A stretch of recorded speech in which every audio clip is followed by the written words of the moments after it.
So hello guys, welcome to the another Designhill event. Today we have with us great panelists to discuss with us account-based marketing and how to build revenue pipeline in 2021. So I hope you and your family are keeping safe. This is your host for today. My name is Ahmed and I take care of branding and communications for Designhill. This event is brought to you by Designhill, which is world's leading creative marketplace that caters to the creative needs of businesses and individuals alike, who can source high quality designs from professional designers. Through its print-on-demand marketplace called Print Shop by Designhill, you can also buy 50 plus unique products with thousands of artworks created by a world-class community of more than 200K artists who come from 180 plus countries and have registered themselves on Designhill. So moving ahead, let me introduce our speakers for today. First, we have James Muir with us, who is the Vice President Sales of Essential Hub. So James is the founder and CEO of the Best Practice International and the best-selling author of #1 book on closing sales, The Perfect Close. He's a 30-year veteran of sales, having served in every role from individual contributor to executive VP. His mission is to make the complex simple. James. Thanks for the introduction. I'm excited to be on. Welcome on board. Also with us is Tim Hughes. He's the CEO and founder of DLA Ignite. Tim is universally recognized as world's leading pioneer and exponent on social selling, and he's currently ranked #1 by Analytica as the most influential social selling person in the world. He's also co-founder and CEO of DLA Ignite and the co-author of best-selling books on social selling and sales and marketing. Welcome on board, Tim. Thanks for having me. I'm really excited to be here. I've got a couple of my heroes on here today, so I'm really excited about being on here with them. Yes, I'm Tony Hughes. Despite the same last name, I'm not related. He's not my brother. Yes, I'm definitely not related to Tim. I'm really excited to be here today. I'm coming to you from Sydney in Australia, so I think it's early morning, very early morning in the US. It's pretty late evening here in Australia. The other person that we have on the panel today is Tony Morris. So Tony, why don't you introduce yourself while Amir's coming back in? Thank you, Tony. I will. Yeah, welcome everyone. Super excited to be here. I know I'm not one of Tim's heroes that he mentioned, but I hope to be a hero after today. Great to be with all of you. I'm in, I say sunny, but rainy, cold London at the moment, but really excited to share some value with all of you. Yeah, that's great. Thanks, Tony. Hi, Hashita. I think you're back in. I'm not sure whether we've got Amir or not. Would you like me just to jump in and yeah? Why don't we start, Tony? Okay. Well, look, why don't we really start with Thank you so much for joining us and taking your time out and joining us for this panel discussion today. So before we start the session, here's a big announcement we have to make for you all, that we are giving away the certificates to the attendees who will stick till the end of the session, and you just can't not miss this chance.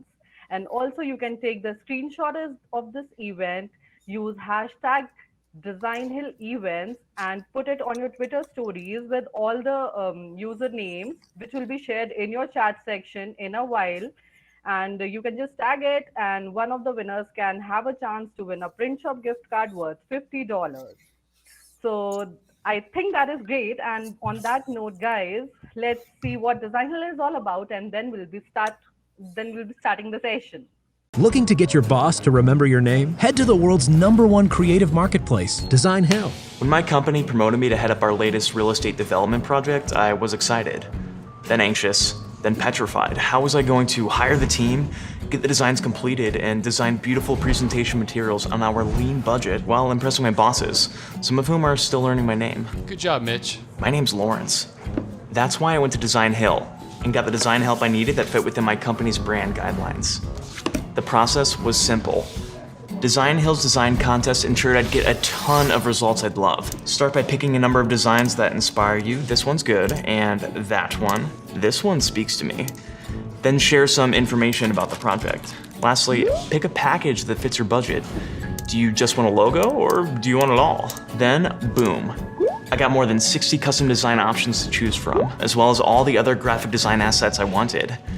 And it's all backed by Designhill's 100% money-back guarantee.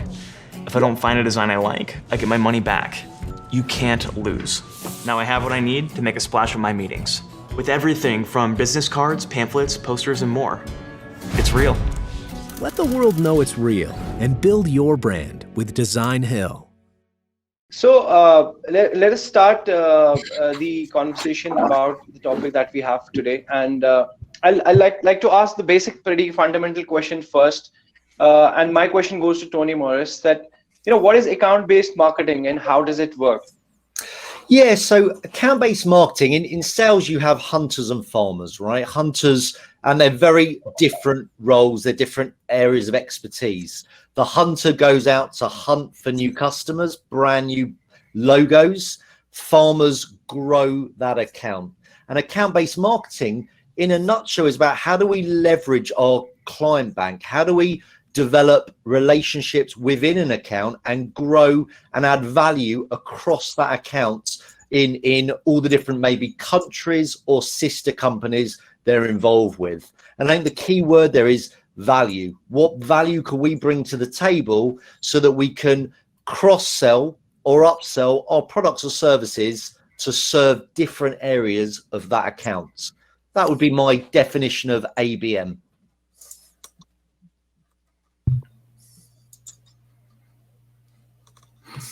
I agree with you, Tony. Yeah, it's about getting wider. How can we get wider and deeper in accounts? And we all know going out and getting new business is hard, and it's easier or a bit easier selling to our existing clients. And account-based marketing is a process that allows us to do that. Yeah, Tim, I really agree. And the thing we find is that whether we're seeking to sell to existing accounts or whether these are brand new logo organizations that we do not yet do business with, there's a common set of expectations that buyers have today. They expect us to already know them before we start asking them any questions, because in their mind, whether it's their LinkedIn profile or their company website, there's so much information out there about them. And when we sell into large corporates and enterprise or government customers, there's never one person that typically makes the decision. There can be typically up to 7, and it's not 7 individuals, it's 7 groups of people.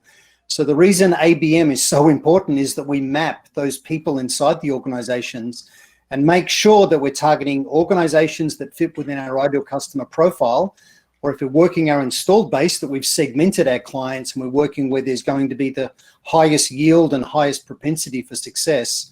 But then we craft messaging that's relevant to those individual buyer personas that we've mapped inside the organizations. James, I know you do a lot of work with big strategic enterprise selling. What's your thoughts on this? So I would just compliment what Tony and Tim have said, in that in addition to targeting your established client base with ABM, you can also use ABM to target new accounts and new desirable accounts that you're trying to obtain. And the process is just what Tony said. Every one of those accounts is going to have a certain number of stakeholders. We need to be able to identify who they are. The bigger they are, there could be multiple. I mean, you could end up with 20 plus stakeholders depending on that. And so you need to understand both the demographics and the psychographics of the accounts that you're trying to penetrate. And then once we've got those identified, then we can start doing things like advertising. We can use the different strategies within ABM to engage them. And once you can do that, by the way, as long as you have a clear understanding of what your ideal prospect looks like, so you're converting at a high rate, you can afford to spend a lot of money to try to get a conversation with those brand new accounts. And once you've successfully been able to do that, you can almost print money, actually. And just touching on what James said, once you have numerous success stories in your bank, you can use that to almost like bait to attract similar companies like them. So you've got powerful success stories to share and utilize within that prospecting. And one thing that I do in my organization, I advise my clients, is I call it my A to Z of success stories. And what I mean by that is, if you serve more than one vertical, one industry, in my business, I serve about 40. So I break the A to Z down of every industry I serve. So A might be automotive, B might be banking. And then I name drop clients within those verticals. Then I name the products or services that I've used to serve them. And most importantly for my client, the outcome, the result of working with me. But by doing that, I love a book called The E-Myth by Michael Gerber. I'm sure some of us have read. And once I've created this A to Z, all of my sales team have the knowledge to be able to articulate our value with companies like the accounts we serve. Second question is, when it comes to deploying an effective account-based marketing strategy, what's the most important component is your target account selection process. So how do we work out what accounts we should be targeting? James, how about you jump in? You Yeah, look like you want to talk. I'll speak to that. So I would say that my single biggest recommendation is the targeting process. And the reason for that is if you absolutely know that the company and the stakeholders that you've targeted are a good fit, and you know that they're going to convert at a high percentage, then you can afford to spend huge amounts on that first conversation, because they're going to, when they directly convert to clients, the upside is so large, that, right? That's the benefit. The beauty of ABM is you can target very large strategic accounts. And the key in doing that accurately is identifying your ABM target list. And so you need to know 100% that they're a good fit for what you're offering. You need to know your value prop for each target and the upside that you're going to be able to deliver for them. And you're going to need to know that you're going to close in a very high percentage. And if that sounds like work, well, it is, right? I mean, you're not going to get that level of targeting, using LinkedIn Navigator, to be candid with you, right? You're going to need to start with a database like LinkedIn Navigator or something like that, but you're also going to need to use your own sales and marketing team for that, to vet the targets. And so you can cull the list down so you got the best of the best. And that process isn't easy. You need to look at demographics as well as psychographics. The demographic part's pretty straightforward. And there's a number of marketing databases out there you can go to get that kind of information. And when I say demographics, I mean things like, how big is the company? Are they in the right industries? How many employees do they have? What kind of revenues are they generating? Those are all metrics that you can usually find in a database somewhere. It's understanding the mindset and the viewpoint of the stakeholders. That's the part that's quite a bit more challenging. And it does help if the target is a publicly traded organization, because you've got quarterly and annual reports that you can look at to understand how they're thinking. But honestly, beyond that, you've got some investigative work to do. So, and then establishing a value hypothesis can be a little tricky, because you have to have a very high familiarity of what they're already doing now, so that you can understand what kind of challenges they're facing. And then again, if that sounds like homework, it is a lot of homework. And so this is not like something you're going to do in an afternoon. It takes a little bit of time to identify your target list in that way. But the upside is that once you've done it, you can afford to spend thousands of dollars getting their attention. I mean, you can spend 50 grand and still come out way ahead, because one account might be worth hundreds of thousands or even millions of dollars, right? So the flip of that is that you don't want to be spending that level of money without having done this targeting, because what you'll end up with is you'll go broke, first of all, and second, you'll lose all your executive support within your organization, and they're not going to let you go out and do that again.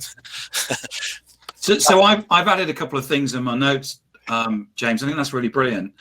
One is about looking at the development potential. Yeah. The other is the culture. Will they actually buy from us? Bingo. Another is the customer's innovation culture.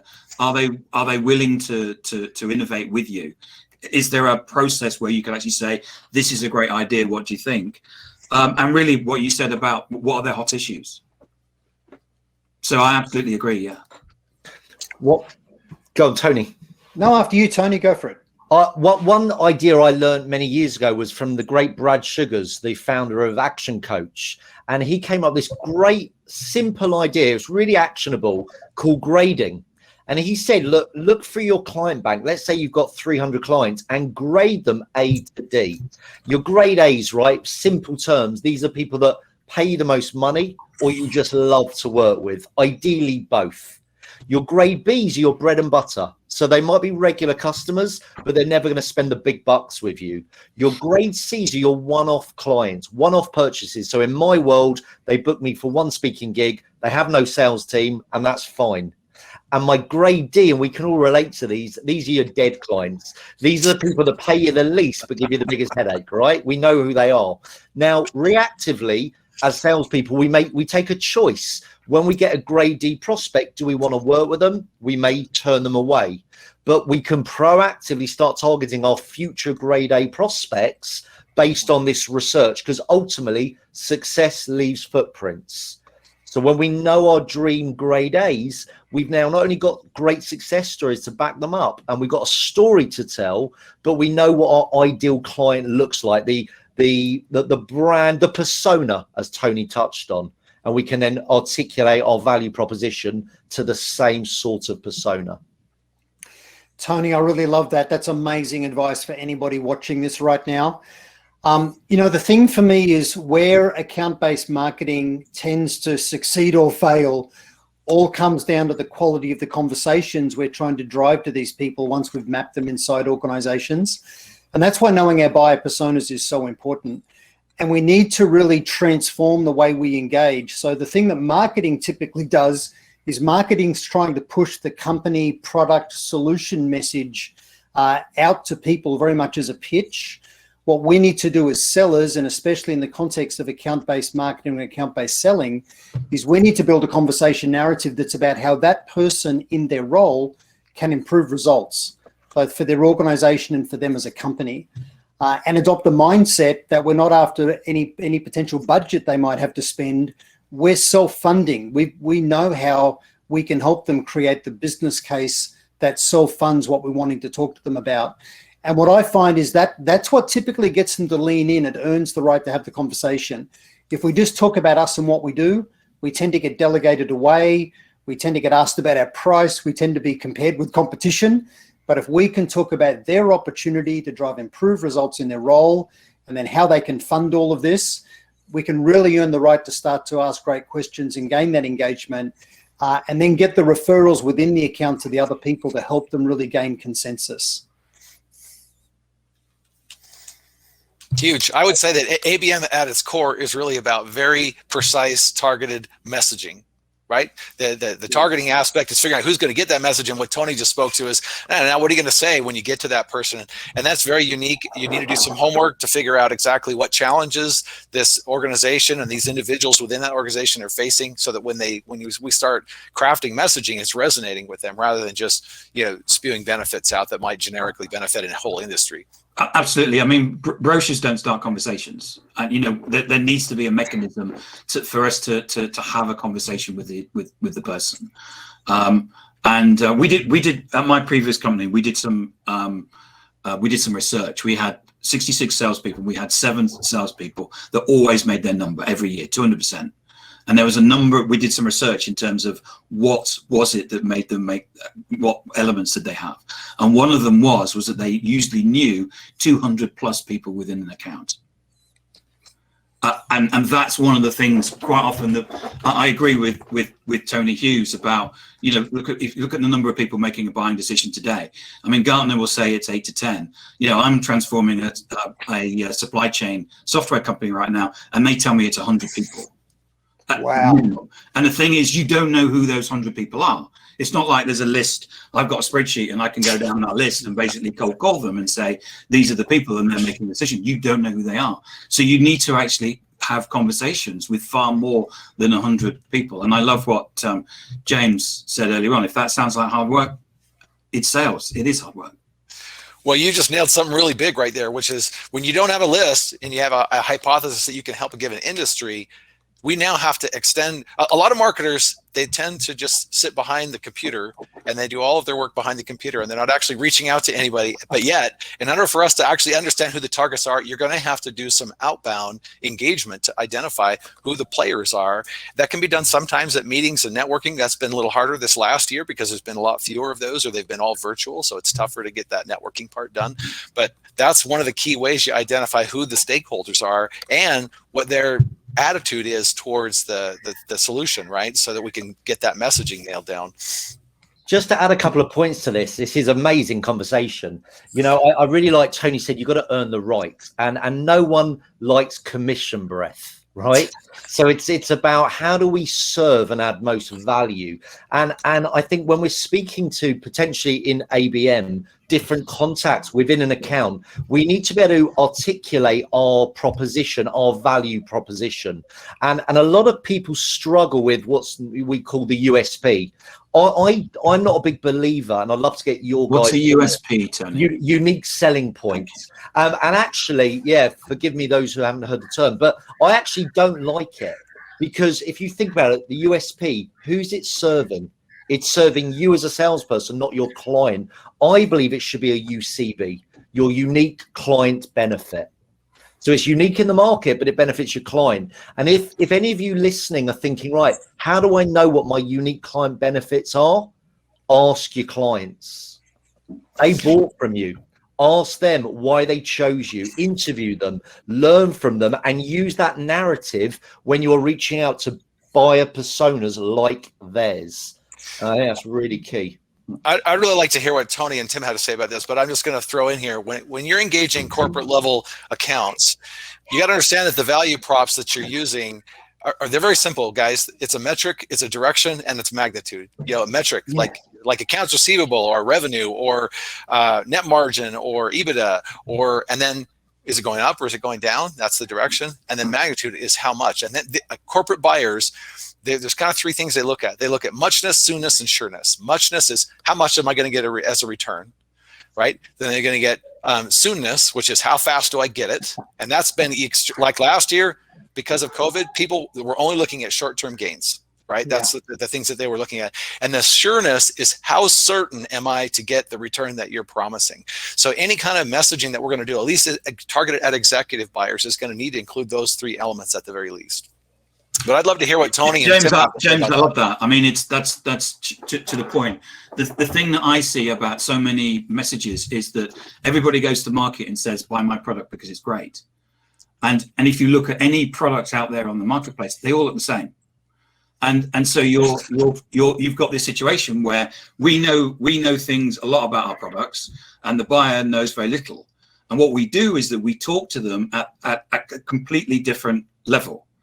And we make things far too confusing. But what we do is, because we say the same thing as everybody else, there's no differentiation. No. So and we sound just like another salesperson or another marketeer. So I agree with you. You know, we need to be talking about, how soon are we going to get this? What's the value that we're going to get? And it needs to be. I know that no one's ever bought saving, but the fact of it is, people need to know when they spend something, what are they going to get in return, and how soon they're going to get it. Yeah, the thing I really love about this is I've got a framework that I work with my own clients. And I just encourage them to really think about, from the client's point of view, what is the client's big goal? What's their strategy or strategies to try and achieve that goal? And then within each strategy, there'll be initiatives. Initiatives tend to kick out projects. And then every one of those projects or initiatives will have intended results that they're wanting in terms of dollars, percentages, some key metric that James talked about. And what we need to do in account-based marketing is, based on that research, we need to go to the client with a point of view. And in line with what James said, I'd love this vocabulary James was using, like soonness, right? But the thing is, we just need to go to them and say, hey, we've got some ideas on how you could achieve this with even better results, save more money, drive more revenue, drive stronger cost savings. And we need to articulate to what degree. And then, hey, we also think that you could do it faster, and we think you can do it with less risk. And that causes the client to lean into the conversation. So, well, how would we do this? Then we still don't talk about our product. We talk about the underpinning strategy of getting that done. Now they're ready to hear about what we do and how it works. Hey, Amir, I think you want to play another video, or there's a special offer for everybody. Yeah, I just want to take this conversation back to the point where we started, that we have a huge community of 1.7 million small business owners and entrepreneurs, and currently what we are talking about is the merits of account-based marketing, how to set it up, how to reap the benefits out of it, and how to take it forward and scale up the process through account-based marketing. Now I want to take the conversation back to our community, where I want to ask Tony Morris first that what about startups? I mean, is it a last priority for a startup to think about, or should he set the priority straight and start with account-based marketing, because they are the people who can who are very tight on the marketing budgets, and they can least goof up about the time, because time is money for them, and they're short on resources, right? Yeah, so to most of my clients are SMEs, right? And they were a year, 2 years ago, they were startups. And I would say this is vitally important, because ultimately what they need to know is who they serve. And I often say to my customer, describe to me your dream client. And they say these horrible words, everyone. So I play with that. I go, okay, my son Harry's 13. Is he a good customer? And they go, don't be stupid. I said, okay, so my wife, Shanna, she's 38. Is she a good fit? Don't be stupid. So it's not everyone. And I call this, are you fishing in the right ponds? You've got to know who you're serving, because if you don't know who you're going to go out to and serve, your messaging is going to be wrong. You're not speaking to them about their pains, their problems, their challenges, and your generic is just going to get lost with, you like Tim touched on, you're just another salesperson puking over a prospect, hoping they'll buy.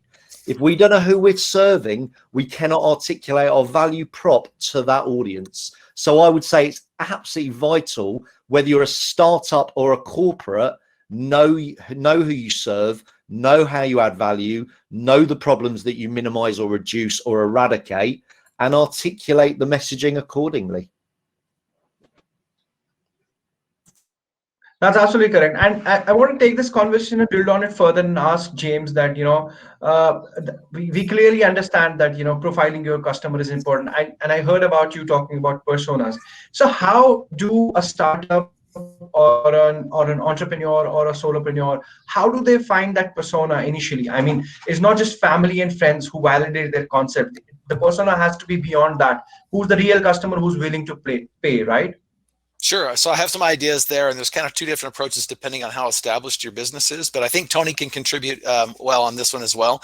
But first, I would say if you're an established business, if you have some customers, then what you want to do is just quickly identify who your best customers are that you already have established, and then look at their demographics like we talked about before, look at their psychographics, and then using that you can establish a template of what an ideal client looks like. Now that we've got some metrics that we can look at on the database side, we can got the attitudes that they tend to have.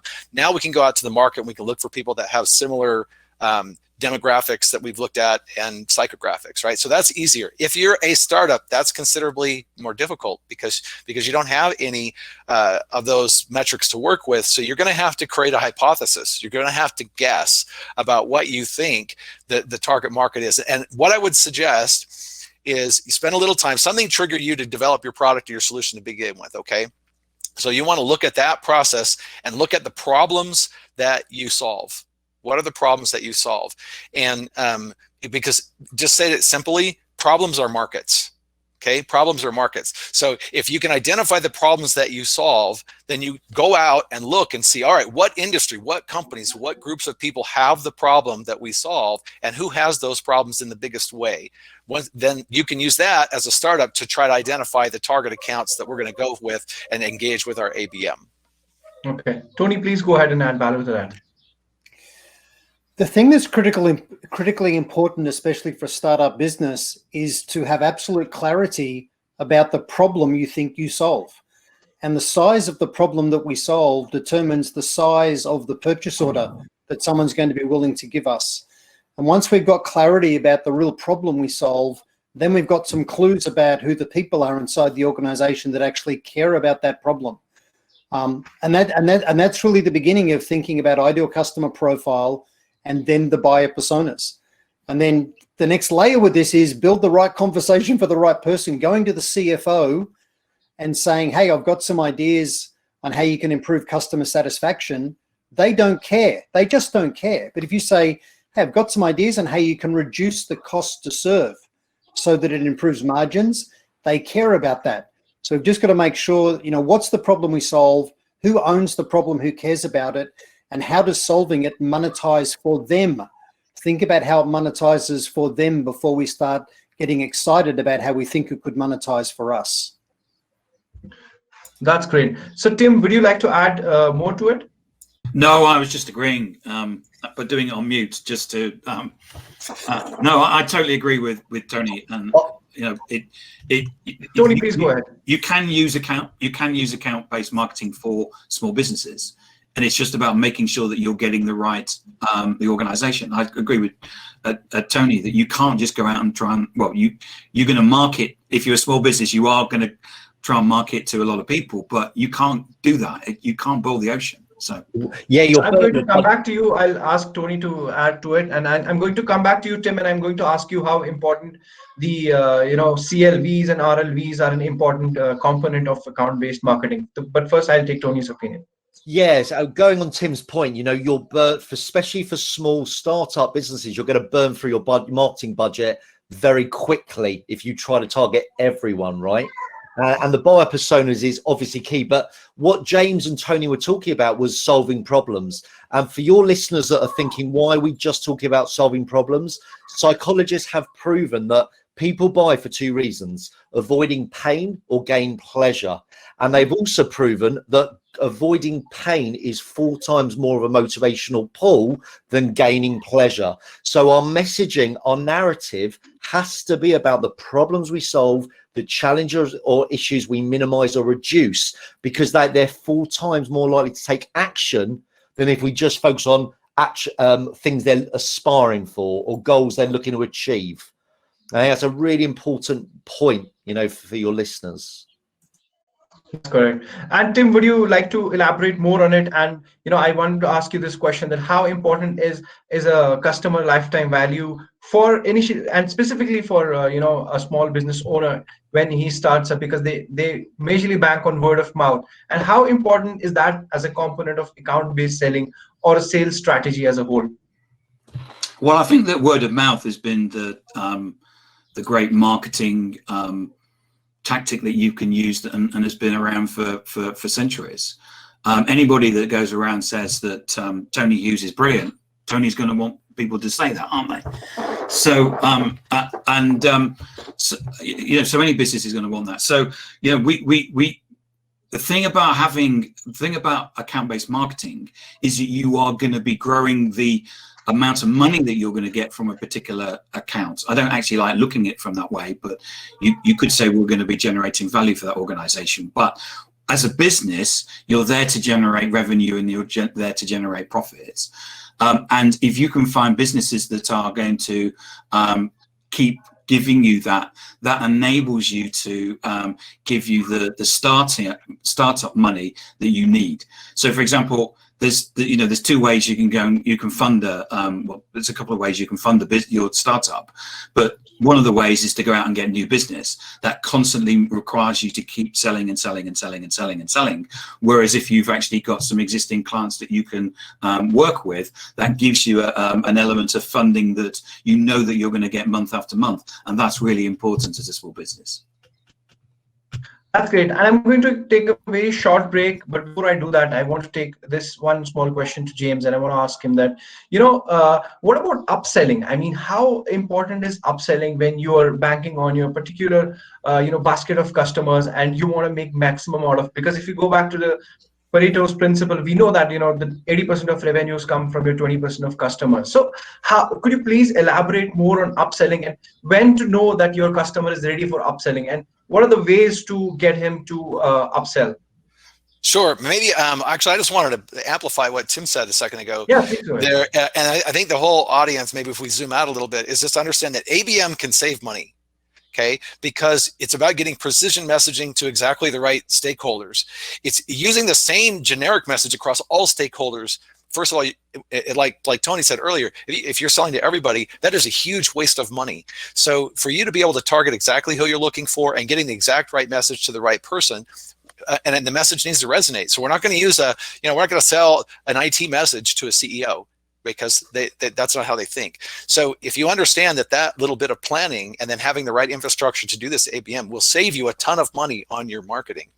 Now, when it comes to upselling, the key core principle to remember here is it is 9 times cheaper to sell to an established client than it is to go out and create a brand new one. So you absolutely should use ABM to go target new accounts. But if you are selling to your established client base, it is faster because you've already established a level of trust with the client. They understand that you can deliver what you say you are. And so then it's a little bit more about educating them rather than it is about penetrating a new account and getting their attention, which is what it more is when you're going to a net new account.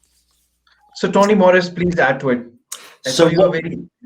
One thing I created a few years back, and it really served me. And I was talking to a client of mine who's been one of my longest clients, 15 years. Great guy, about how well his sales team are doing on the back of my work, which was wonderful. And then he said these words. He said, "I've just put my sales managers through a whole leadership training program." And I'll be honest with you, I was quite put out because I thought he's just been raving about the results from my training. And I thought, why didn't he use me? So I said to him, Darren, if you don't mind me being so blunt, why didn't you use me? And the words he said made me feel quite nauseous. And we've all heard it. He said, I didn't know you did that. Whose fault was that? So what I designed on the back of that lesson was what I call my customer versus product matrix. And I have all of my customers down the vertical matrix, all the products and services that I serve my clients down the horizontal. And there's only about 8, and I asterisk. So I went to Darren's company, Cirrus, and I said, he got me for sales training where I've helped, but he hasn't used me for customer services training, maybe because he doesn't know I do it. So then I create narrative and good questions to create the opportunity for that, i.e., what happens, Darren, when a client complains? Who deals with that? Oh, we got a team for that.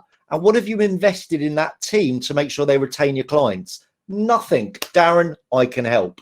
So for me, the matrix is again, it's going to take time. It's a lot of work, but sales, to be successful, you've got to graft, right? You've got to roll up your sleeves. And if you build this matrix, now you can identify the gaps within your account base.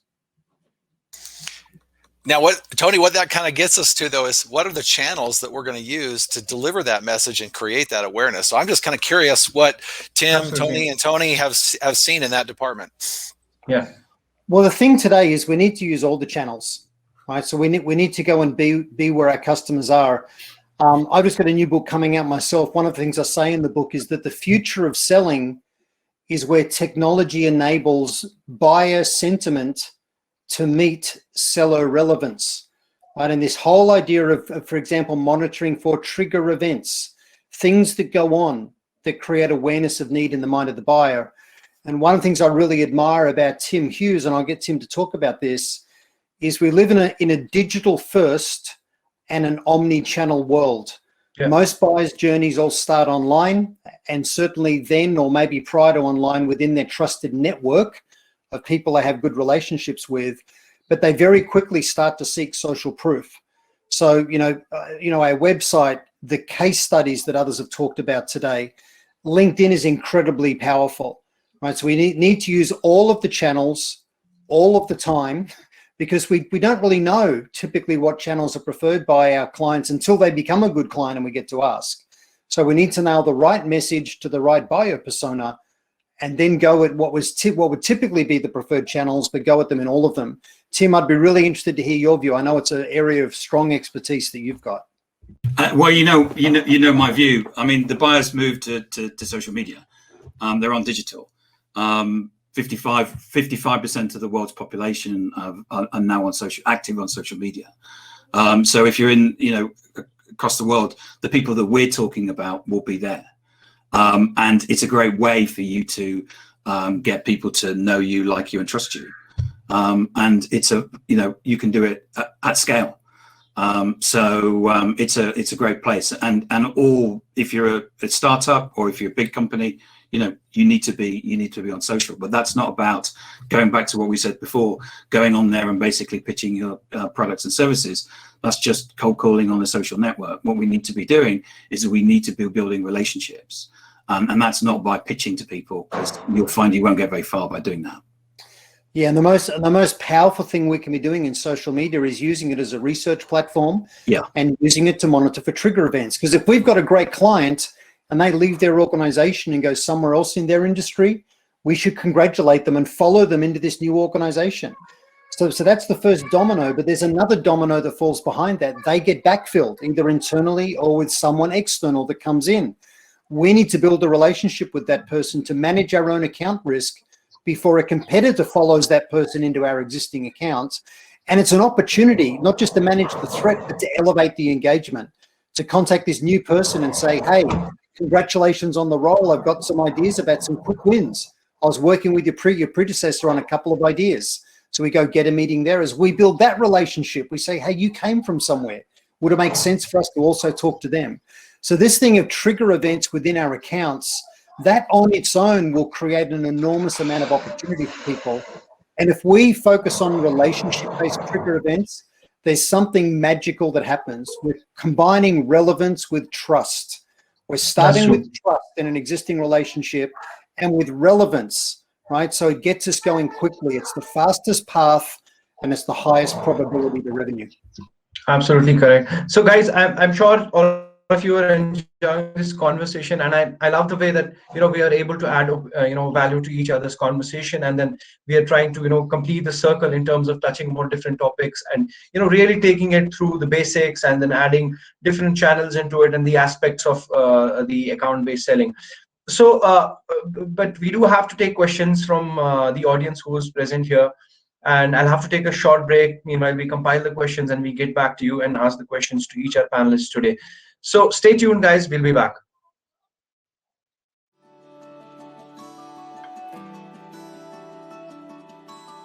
Clarematics is a full-service video agency based around video production. We created a brand that fit our identity at the time, but as we've evolved as a company, we found that original brand didn't quite fit our aspirations anymore. Finding a partner to rebrand your entire company takes a lot of time and effort. Finding Designhill was an incredible lifeline. Designhill offers a money-back guarantee. If we don't like any of the designs, we get all of our money back. The stuff that we ended up with were well beyond what we had been seeing on other creative services platforms. After creating a simple design brief by answering some questions created by Designhill, we posted, and within a few days, we had over 250 entries. Designhill's platform made it easy to communicate with all of the potential designers. Eventually, we picked a winner. In addition to a logo, our designer also created a letterhead, business cards, and banners for all of our social media platforms. With Designhill's help, we now have a brand that meets our aspirations. We're ready for the future and everything that it's here to bring.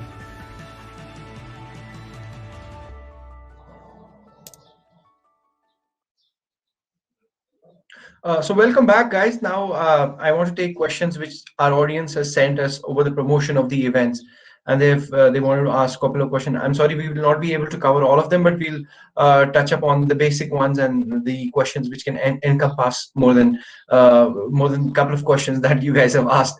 So I want to take the first question to Tim Hughes, and I just want to ask him that please talk about the social selling aspects and how important is social sharing and the social proof when it comes to really getting that trust when you're reaching out to your business clients or your audience. Absolutely, thank you. So one of the things that Tony said earlier on was being able to have a situation within an ABM context where you can go into an organization and say, I'd like to have a discussion with you about this. The only way that you're going to get that audience is for the people to actually know who you are, for them to like you and to probably even trust you. Now, if they actually trust you, they may actually even invite you in to have that conversation rather than you actually having to go and get it. But the fact of the matter is, if you are active on social media, which is where your buyers are, they will see you. If you're not active, you're invisible. So, yeah. And what you need to do is you need to make sure that you have three things. First and foremost, you need to have a buyer-centric approach. So this is about your buyer, not about you. So kind of accumulation of all the things that we've been talking about today. It's not about the sales, it's about who you're actually trying to talk to from a buyer perspective. The second thing, you need to have a network. If you're not, so for example, if you're trying to sell into Unilever and you're not connected to anybody in Unilever, you're unlikely to sell to anybody. And the third thing is you need to have content. We know that people are online looking for content. It's why you run this. This piece of content is for Designhill. And for us, we love creating these things because I can get into Designhill's content by being on this and having all your watchers see who I am. And they can make a decision about whether Tim Hughes is interesting or boring. But the point of the matter is that it's about content, and we all need to be creating it as individuals. We can't allow, we have to make it a target. We have a number to achieve, and we can't outsource that achievement to other departments to actually do things for us. So we need to actually learn. The modern seller needs to understand how to create content. Sure. And Tony J. Hughes, would you like to add more to it? I saw you nodding to that. I'd like to add a yay and an amen to what Tim just said. It's absolutely true. As we run outreach on average, 3/4 of the people that are thinking of responding to us will have a look at us online as part of deciding, do they really want to do that? And if they don't see a person with good insights that they think is worthy of having some engagement, they'll just decide no thanks. And that's the really weird thing today. A lot of people that feel like they're unlucky in sales are simply having people reject them, but they never got to find out it ever happened. So a lot of this stuff happens online first, within trusted networks. So our personal brand is absolutely everything. Yeah, that's absolutely true. And I heard you talking about being available on all channels and really exploring and utilizing the technological advances. But how practical is that for a business to be available on all channels? If you consider the resources and the amount of time it will take, and shouldn't be like particular to the channels where the audience is consolidated on, because like we discussed initially during this panel discussion that you can't reach everybody as your audience, even for that matter. Yeah, so certainly from a content publishing point of view, there's lots of tech that'll push our content out across channels and it'll automate that process. If we're running outbound, we need to think about what's the preferred channel of the person we're dealing with. So in some markets, it'll be WeChat. In other, it's WhatsApp. Other people prefer text messages. Maybe for some people, it's LinkedIn. LinkedIn is increasingly becoming much tougher. It's being seen as a narcissistic spam blasting platform of sellers and recruiters, right? But it's a valid channel. The big thing we need to do is to get back on the phone, especially in a COVID world. If you phone the switchboard of an organization today, they'll often put you through to people's mobile phone numbers, whereas they would not do that in a pre-COVID world. We need to get very cunning. Whenever there's a public holiday in our market, send emails out to all of the people in our ABM campaign during public holidays and vacation periods. Because guess what happens? The out of office assistant is on and you get auto replies saying, hey, I'm on holidays, but talk to Mary for this issue, Bob for this one, Mahindra for this other thing. They even give phone numbers and email addresses of all these people. So we can start to gather sales intelligence data, map out the organization by doing simple things like that. But the thing is, you often won't know what the preferred channel is for a stranger. So use all of them until the person engages in one of them. Okay, James, please go ahead. Yeah, so I'm just going to marry those two concepts that Tim and Tony just said, which is, the golden rule of marketing is you meet the customer where they are. Not where you are, not where you want them to be, but where they are. And you can, through a little bit of research, figure out where they're hanging out, right, online. And then you need to know where they're at in the buying process based on your type of product. But in most cases with ABM, clients are in the awareness stage. They're not really aware that you even have a solution that you can solve some problem that they have. And so that speaks to what Tim was talking about. We need to get our thought leadership out there.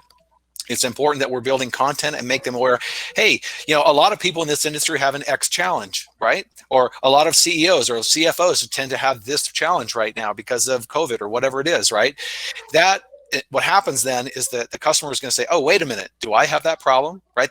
What they're really asking themselves at that stage is, do I really have a problem? And the thing that happens right after that, that's also worthy of creating awareness content, is they say, how big is that problem really? Because what they'd rather do is they'd rather just ignore it. They'd say, is this really big enough that I have to do something about, or can I just kind of, not have to worry about this?